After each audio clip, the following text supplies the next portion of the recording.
Chairman P T I ہیں برسٹر گوہر، وہ کہتے ہیں کہ ہم خان کو رہا کرو سے خان سے ملاقات کراؤ تک آ گئے ہیں، تو آپ اس کو پی ٹی آئی کی کیا سمجھ رہی ہیں؟ تھوڑی سی پی ٹی آئی پیچھے جا رہی ہے، نہیں ناکامی کی طرف جا رہی ہے؟ آئی تھنک یہ گوہر صاحب کی ایک ذاتی رائے ہو سکتی ہے، وہ بھی ایم این اے ہے، ان کا حق ہے ذاتی رائے رکھنے کا.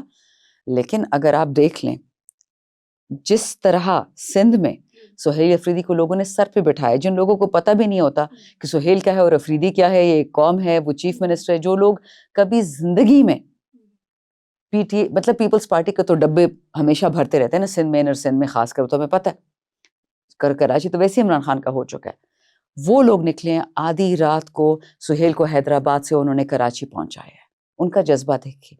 تو کیا ہم ایک پیچھے سٹیپ چلے گئے کہ ہم 10 قدم آگے چلے گئے کہ سندھ کا بندہ ایک پرائے بندے کے لیے جس کو وہ جانتا بھی نہیں ہے، ساری رات صرف اس وجہ سے کہ وہ عمران خان کی آئیڈینٹی رکھتا ہے، سہیل وہ عمران خان کا ورکر ہے، عمران خان کا اسپوکس پرسن ہے، عمران خان کا چیف منسٹر ہے، ساری رات سندھ کے غیور لوگوں کو میرا سلام ہے، وہاں کس قسم کے ڈاکو، کس قسم کے خطرے، جنگلات، جانور، سانپ، اس کو پروٹیکشن دیتے ہوئے 7 گھنٹے میں لے کے آئے ہیں کراچی.